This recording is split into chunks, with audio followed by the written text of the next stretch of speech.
in Yemen, it's really unheard of to work for other people.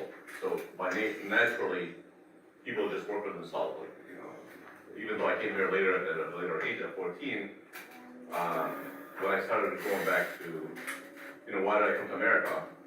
I went to school here, I went to Fordson, I went to high school, I went to Wayne State University. I graduated as a pharmacist, and I realized,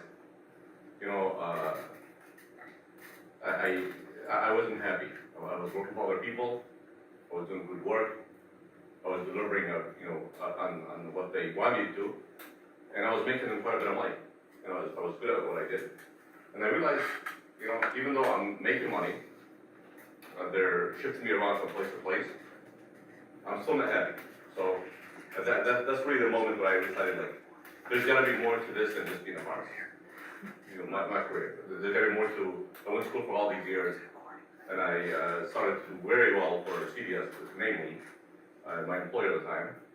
And then I sat back and said, I'm not happy with what I'm doing for them. And I'm making all this money. I'm growing their company. And then at the same time, I saw people who were older, and actually that's a good point, that were in their 60s, in their 70s, and they were still working. And I talked to them, and I realized I don't want to be them at this age, worried about bills and lack of freedom to work when you want to.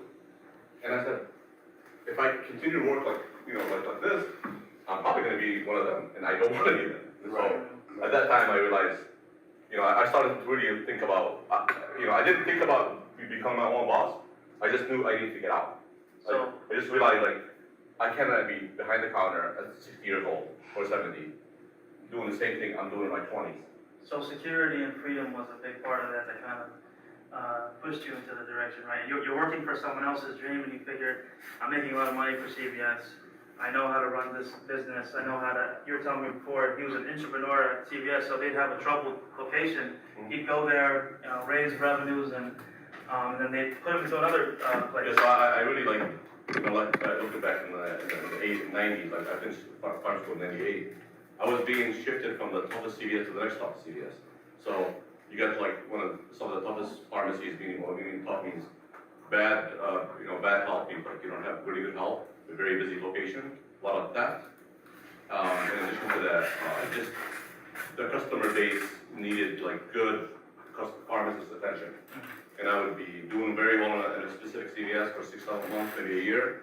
I'd run it really well, and then they come to me and say, hey, they could call me Mo.